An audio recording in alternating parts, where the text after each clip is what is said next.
Thank you. Thank you.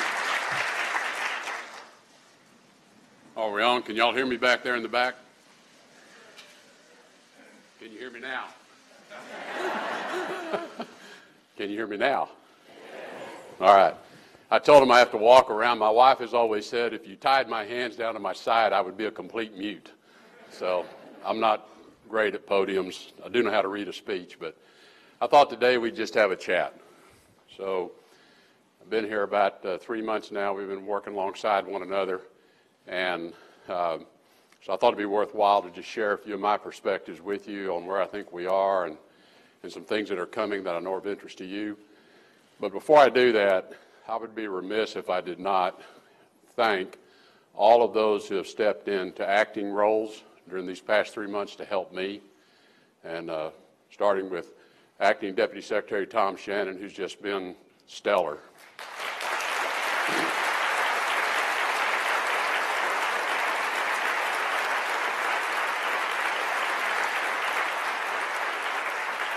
But I also want to acknowledge the large number of people who are stepped into undersecretary, assistant secretary roles, director roles, and a number of chief of missions around the world as well. Your willingness to step up and not just fill that role, but to take responsibility for the role and to lead the organization through some pretty challenging first 90 days. It's not like we haven't had some things to work on.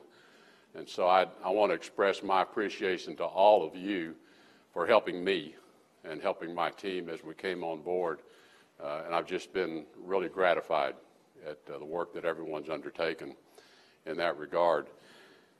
So I thought we'd talk about a couple of things. I want to share my perspective as to how does this administration's policies of America First fit into our foreign policy and foreign affairs. And so I want to touch on that. And then I'll take a quick walk around the world. Most of you have some familiarity of what's going on around the world, but I thought just regionally I'd hit each one of them very quickly to share with you my perspective on kind of where I feel we are. And then in some areas where we've not yet had time to devote the attention to we would like, and I don't want that to be in any way considered that we don't think those are important. It's kind of a, what's the hottest fire that we've got to deal with. So I want to talk about that a little bit. And then spend some time at the end talking about where we're going in the future of the department, USAID, and as you know, we just kicked off this listening exercise. So let's talk first about my view of how you translate America First into our foreign policy. And I think I approach it really that it's America First for national security and economic prosperity. And that doesn't mean it comes at the expense of others. Our partnerships and our alliances are critical to our success in both of those areas. But as we have progressed over the last 20 years, and some of you could tie back to the post-Cold War era as the world has changed. Some of you can tie back to the evolution of China since the post-Nixon era and China's rise as an economic power and now as a growing military power. That as we participated in those changes, we were promoting relations, we were promoting economic activity, we were promoting trade with a lot of these emerging economies, and we just kind of lost track of how we were doing. And as a result, things got a little bit out of balance. And I think that's, as you hear the President talk about it, that's what he really speaks about is, look, things have gotten out of balance. And these are really important relationships to us, and they're really important alliances, but we've got to bring them back into balance. So whether it's our asking of NATO members to really meet their obligations, even though those were notional obligations, we understand an aspirational obligation, we think it's important that those become concrete. And when we deal with our trading partners, that things have gotten a little out of bounds here, they've gotten a little out of balance. We've got to bring that back into balance because it's not serving the interests of the American people well. So it doesn't have to come at the expense of others, but it does have to come at an engagement with others. And so as we're building our policies around those notions, that's what we want to support. But at the end of it, it is strengthening our national security and promoting economic prosperity for the American people. And we do that, again, with a lot of partners. Now, I think it's important to also remember that guiding all of our foreign policy actions are our fundamental values. Our values around freedom, human dignity, the way people are treated. Those are our values. Those are not our policies. They're values. And the reason it's important, I think, to keep that well understood is policies can change. They do change. They should change. Policies change to adapt to the circumstances. Our values never change. They're constant throughout all of this. And so I think the real challenge many of us have as we think about constructing our policies and carrying out our policies is how do we represent our values? And in some circumstances, if you condition our national security efforts on someone adopting our values, we probably can't achieve our national security goals or our national security interest.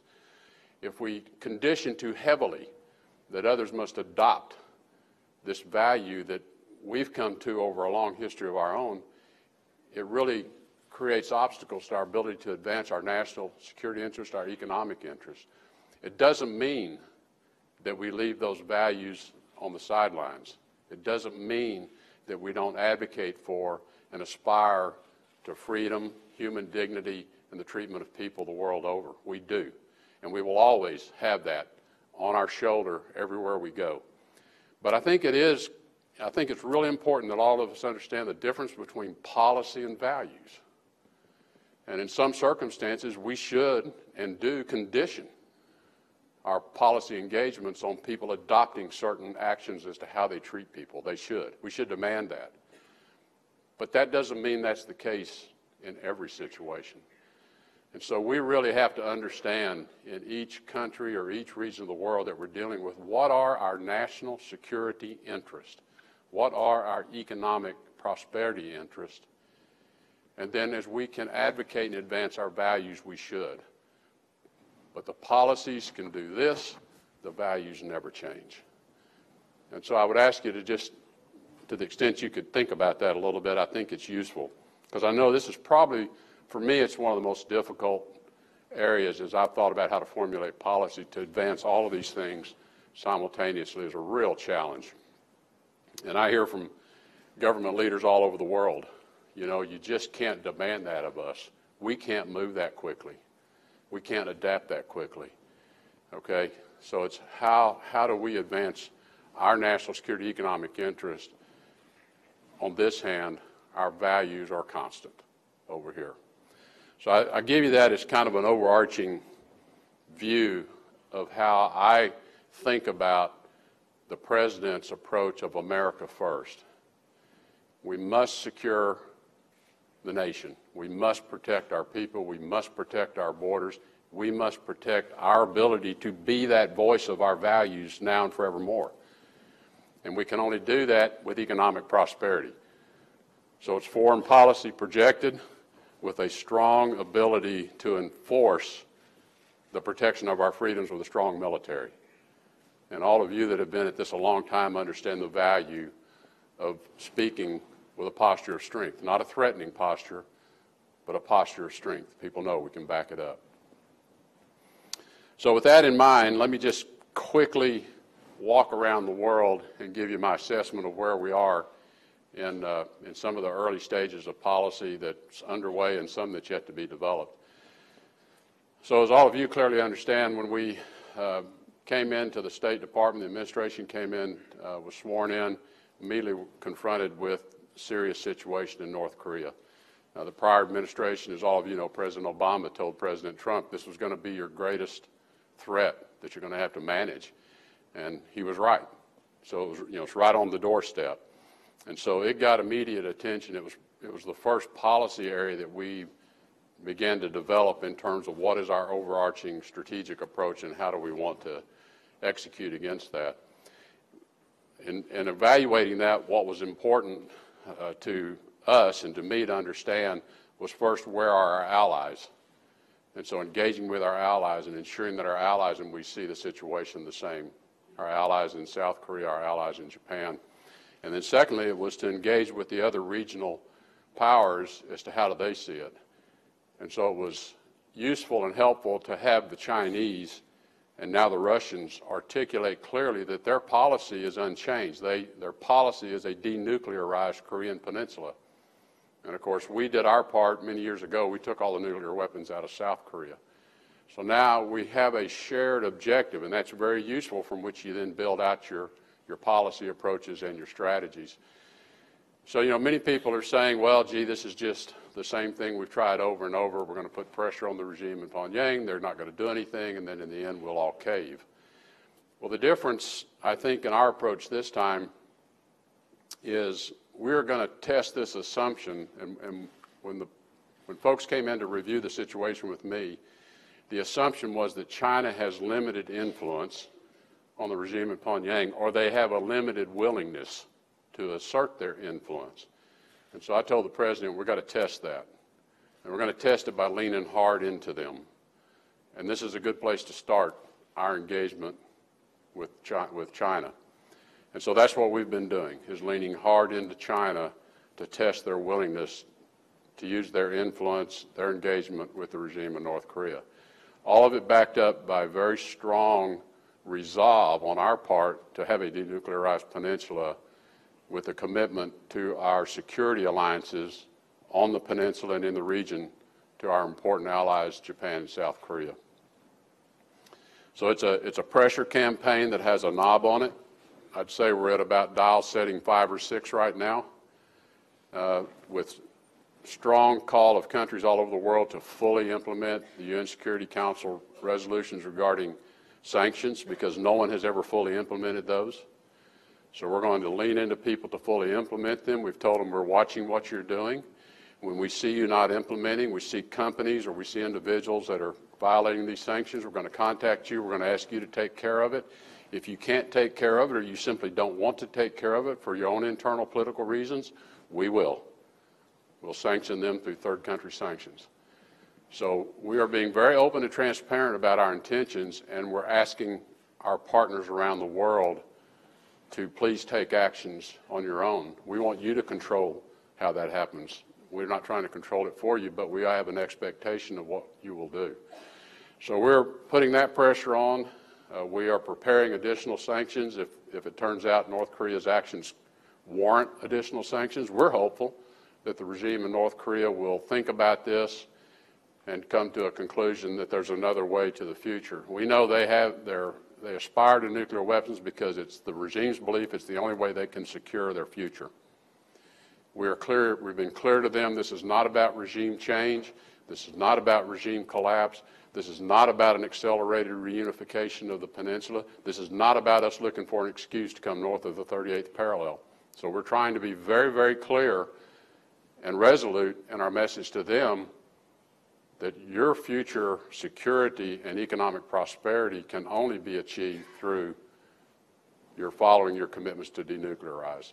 So this is where we are. I would say we're at about the 20 to 25% stage of this strategy. Thus far, our assessment is it is going like we had hoped for in terms of the response we're getting from others, but we got a lot of work left to do to keep that pressure on.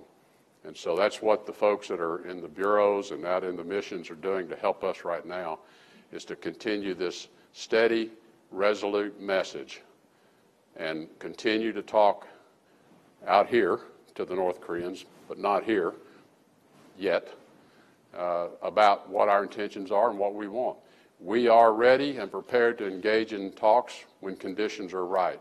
But as you've heard me say, we are not going to negotiate our way to the negotiating table.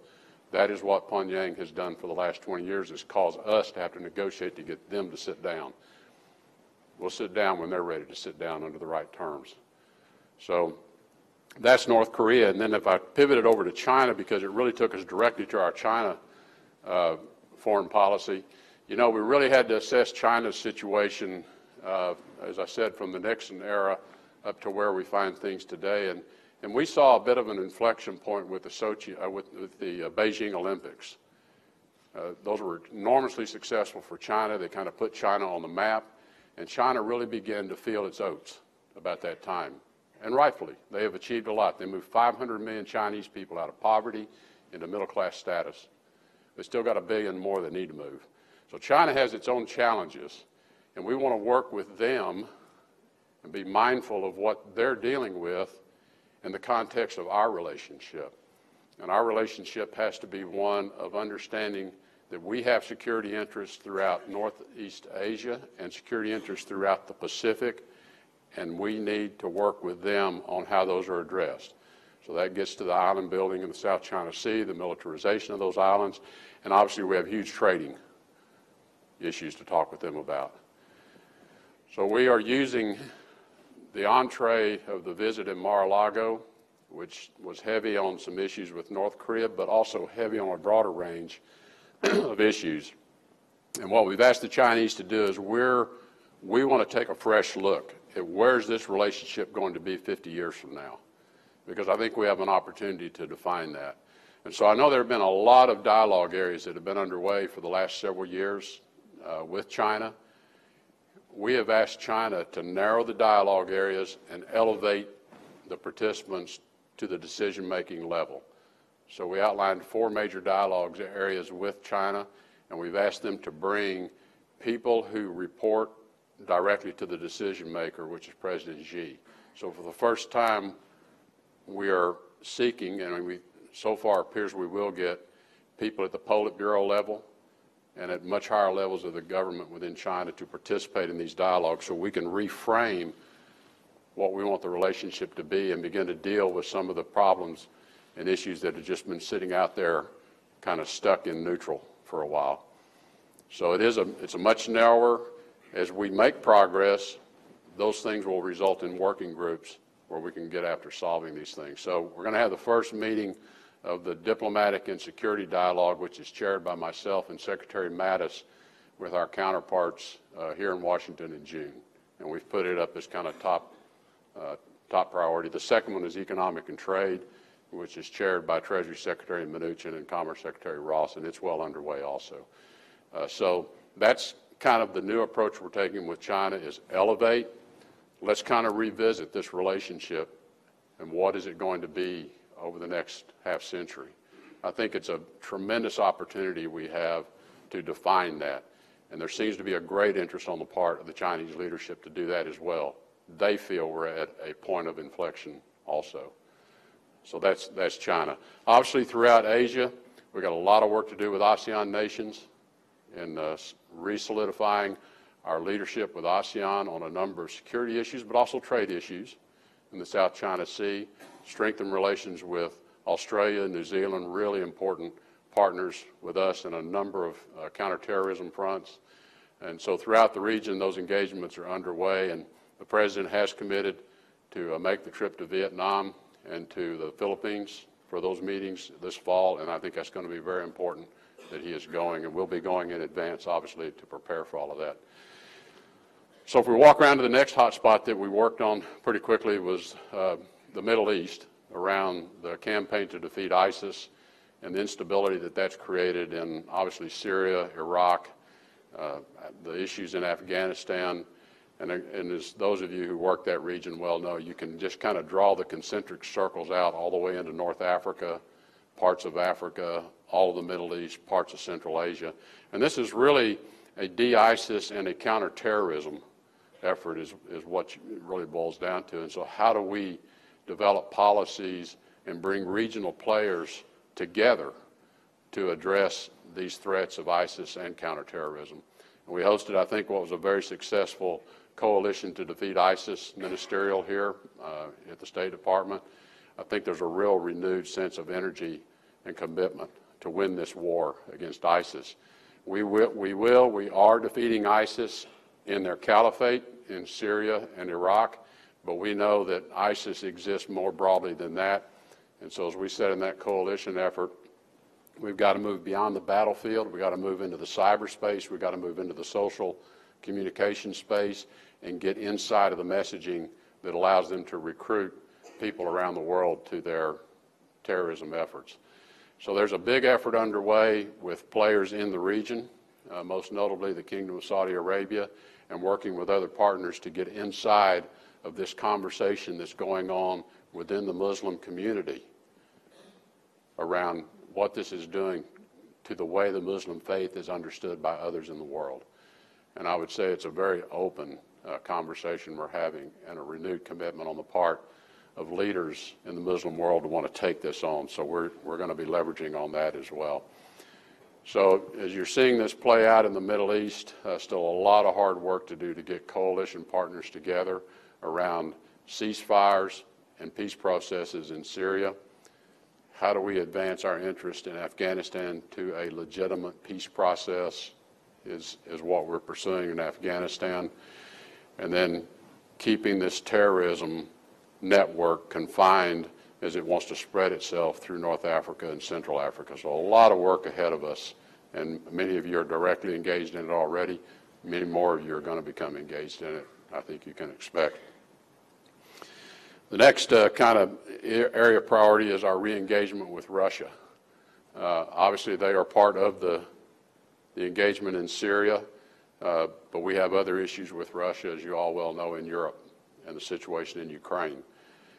As I know many of you heard from my trip to Moscow, characterized to President Putin that the relationship between our two nations was the lowest it's been since the Cold War. He did not disagree. He shrugged his shoulders and nodded in agreement. And I said, it's spiraling down, it's getting worse. And my comment to him was, we cannot have the two greatest nuclear powers in the world cannot have this kind of relationship. We have to change it. And so we have a number of efforts underway to first stabilize the relationship. And Acting Deputy Secretary Shannon is leading a working group effort to see if we can address some of the things that are just irritating the relationship. You know, that make it hard for us to talk to one another, even in civil tones. So we're working hard on that, and we're hoping to begin to solve some of that while Foreign Minister Lavrov and I, under the direction of President Putin and now President Trump, coming out of the call yesterday, are going to continue to see if we can work together on the first big area of cooperation, which would be Syria. And can we achieve a ceasefire that will hold long enough for us to get a peace process underway? I don't want to say we're off to a great start on this because it's very early stages. I don't know where it'll go. So I've got a bilateral with Foreign Minister Lavrov in Alaska next week on the margins of the Arctic Council. Both our presidents have charged us to take this further and see where we can go with it. So obviously close coordination with Department of Defense, with our intelligence agencies, and importantly our allies in the region, because we want them to always know what we're doing, because we're going to need their support as well. So a lot of work ahead of us on the Russian engagement. Work some small things. Can we work one big thing together? If we can find space where suddenly we feel we can begin to rebuild some level of trust, because today there's almost no trust between us. Can we build some level of trust? We've got a long list of things to work on, from our arms agreements and issues we have with our nuclear arms agreements to obviously getting to Ukraine, Crimea, and other places where Russia is not being particularly helpful today. So that's what we're hoping, is that we can begin to build a way in which we can learn how to work with one another. I don't know whether we can or not. We're going to find out. So quickly to other parts of the world that are really important to us as well. The continent of Africa is so important from the standpoint that, first, from a national security view, we cannot let Africa become the next breeding ground for a reemergence of a caliphate for ISIS. We also cannot allow the terrorist networks that weave their way through Africa to continue unabated. You can connect the dots between countries throughout the central part of Africa and northern part of Africa where the terrorist networks are connected. We've got to get into the middle of that and disrupt that to save those countries. But Africa is also a continent of enormous opportunity and needs and will get and will continue to receive our attention to support stabilizing governments as they are emerging and continuing to develop their own institutional capacity, but also looking at Africa for potential economic and trading opportunities. It's a huge, I think, potential sitting out there waiting for us to capture it. And then obviously a big focus of our health initiatives, because Africa still struggles with huge health challenges. And those are important to us, and they're going to continue to get our attention. So we're working Today we have some things we're working in North Africa relative to its relationship to the Middle East challenges and our ISIS challenges. We've got to step back and take a more comprehensive look at our approach to the entire continent, and that's out in front of us as well. And then lastly, I want to go to the Western Hemisphere. And in the Western Hemisphere, obviously our neighbors are vitally important to us, Canada and Mexico. It's not as rocky as it looks sometimes, and I think, in fact, the relationships are quite good. Both of our neighbors understand we have to refresh some of the agreements that have governed our relationship, particularly in the areas of trade, and both countries are ready to engage in a good faith effort with us as well. In particular, we're investing a lot of effort into Mexico because of the transmigration issues and organized crime. And so we have an initiative underway where senior members of the Mexican government will be coming up here on May the 18th to participate in an interagency process with us to see if we can get at transnational organized crime and begin to break these organized crime units up. Not only are they a threat to us and to Mexico's stability and the scourge of drugs that just flow into this country, they also are part of the integrated terrorist financing networks as well. So this is vital to us for a number of reasons, and we look forward to making some progress there. South of Mexico, we've got some initiatives underway to work with the Latin American countries, which are where a lot of the people are trying to leave to come up to the U.S. to continue economic development, security investments in Latin America, and working with the Department of Homeland Security. We're actually hosting an event in Miami to bring those leaders up so we can talk with them about how we get better organized to address these issues and how we can bring more private capital into investment opportunities in Central and Latin America. Southern Cone, we have a lot of opportunity and some challenges down there. What we want to do is step back and develop a Western Hemisphere strategy that thinks about South America in its entirety and its relationship to Central America, but Cuba and the Caribbean as well. There are terrorist financing issues. There are terrorist networks that are beginning to emerge in parts of South America that have our attention. There are governance issues in certain countries. Certainly all of you are following the situation in Venezuela, a real tragedy, but we're hopeful that working with others, including interventions by others in Europe, that we may be able to gain some traction in Venezuela. So we have a number of things in front of us yet to develop clear policies on how we want to go forward. So my view is that we want to look at these regions almost in their entirety first, because everything is interconnected. We can take a country and develop something, but if we don't have the perspective regionally, we're probably not going to be as effective. So we're trying to start out here, and then we'll bring it down to a country-by-country level so we can execute. So that's just to give you a little perspective on how we're approaching these things in policy planning, and then we try to get a big picture view, and then we bring the Bureau people in, the experts in, and help us start developing that. How do you execute something like this? How do you implement it? So for those of you that have participated in these early efforts, thank you. I feel quite good about the pieces that have been completed and are in execution. I feel good about those. I can tell you the White House feels good about it. The National Security Council really values the work that we provide in the interagency process. And I would share with you, I hear that from them all the time, that the stuff that comes over from the State Department, we've done our homework. It's a complete piece of work. It's useful. We can use it. And that's not always the case from all of the other agencies. So thank you for the effort you're putting into that in that regard. So let me turn now quickly to the last thing I wanted to talk about, which is the future and where we're going. And I alluded to this a little bit when I was commenting about the post-Cold War era.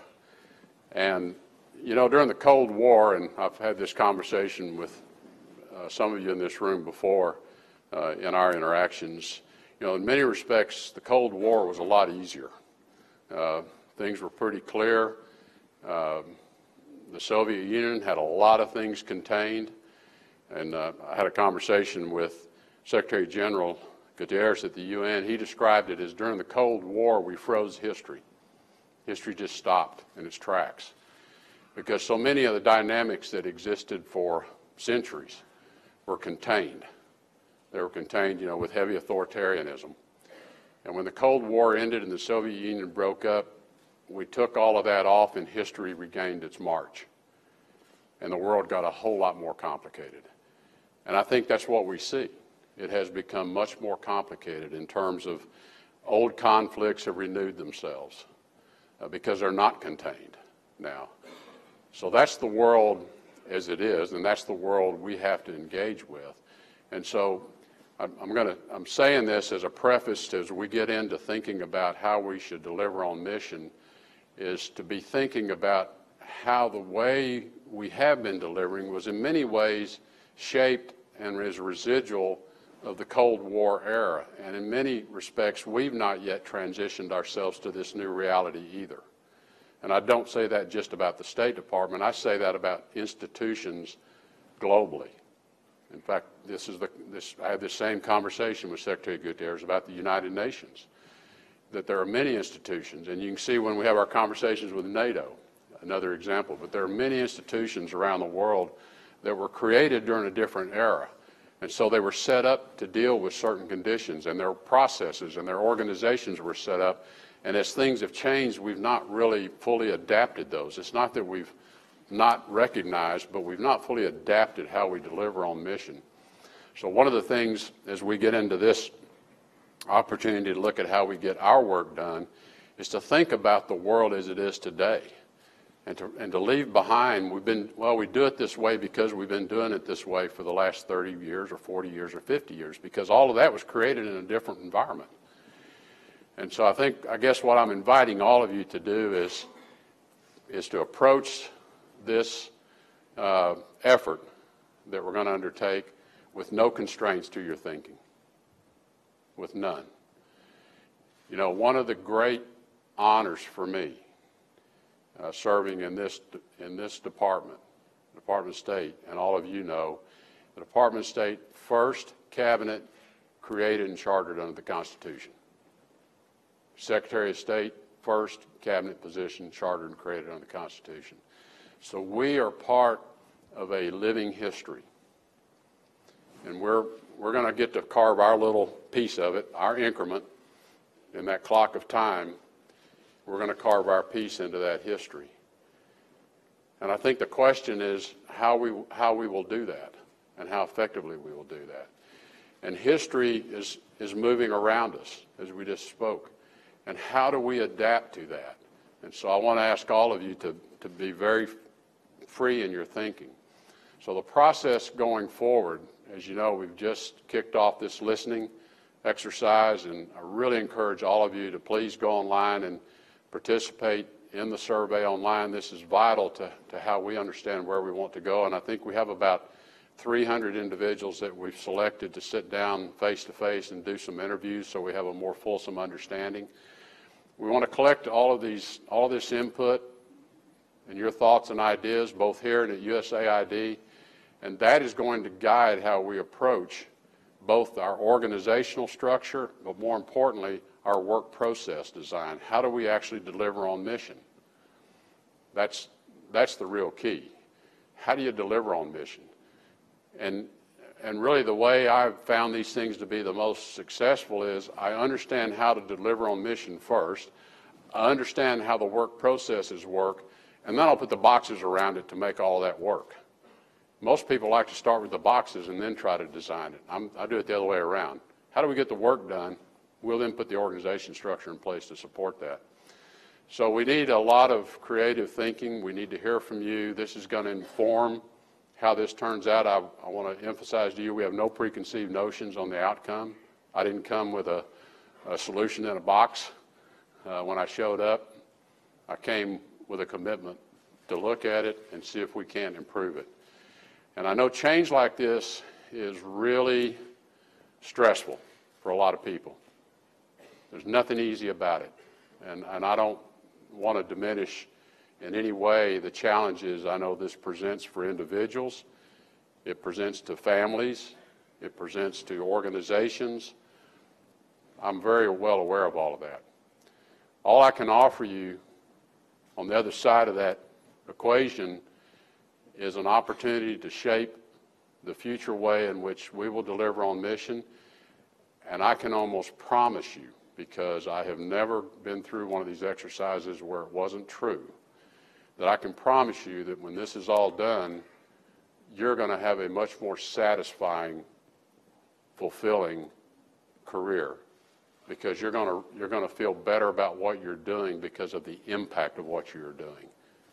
You will know exactly how what you do every day contributes to our delivery on mission.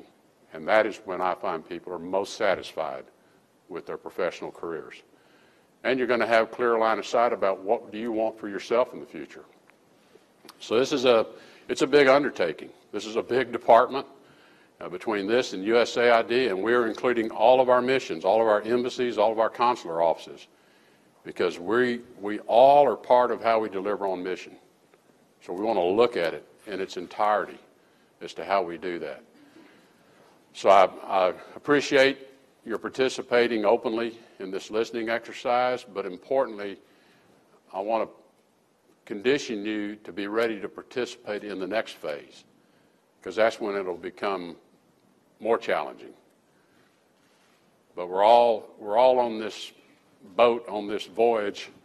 I'm not going to call it a cruise. May not be that much fun. But we're all on this ship, on this voyage together. And so, we're going to get on the ship and we're going to take this voyage. And when we get there, we're all going to get off the ship at wherever we arrive. But we're all going to get on and we're going to get off together. We don't tend to leave anybody out. So I appreciate your participation. I hope you will approach this with a level of excitement as to what it may hold for this State Department first, and then for you as an individual and what it means for you. So we're asking all of you to do that. Let me lastly say that I do appreciate all of the work that you do. Believe it or not, I do read all these memos that come to me from all the way from missions to the various bureaus. I appreciate those of you that get them on one page, because I'm not a fast reader, but they are extraordinarily helpful to me. And so keep sending me insights as to what you're doing, how you're doing it, and in particular the perspective on how we got to where we are. It is very valuable to me. I had the opportunity to address a group of young people yesterday, about 700 middle school, high school people that were here participating in the Model UN Conference. We were hosting it here at the State Department. There's a few fun things you get to do in this job, and talking to young people is one of them. So I had a Q&A time, and a young lady, I think she was in middle school, asked the question. She said, "What inspires you as Secretary of State when you come to work every day?" And I told her it was quite easy. I said, "The men and women of the State Department inspire me, my colleagues. Their professionalism, their commitment, their patriotism." And I said, then our partners over at the Department of Defense, the men and women in uniform, because it's really the State Department and the Defense Department that deliver our national security. I'm inspired by you, and I thank you for that. And I'm honored to serve alongside of you. We'll be talking again. Thank you.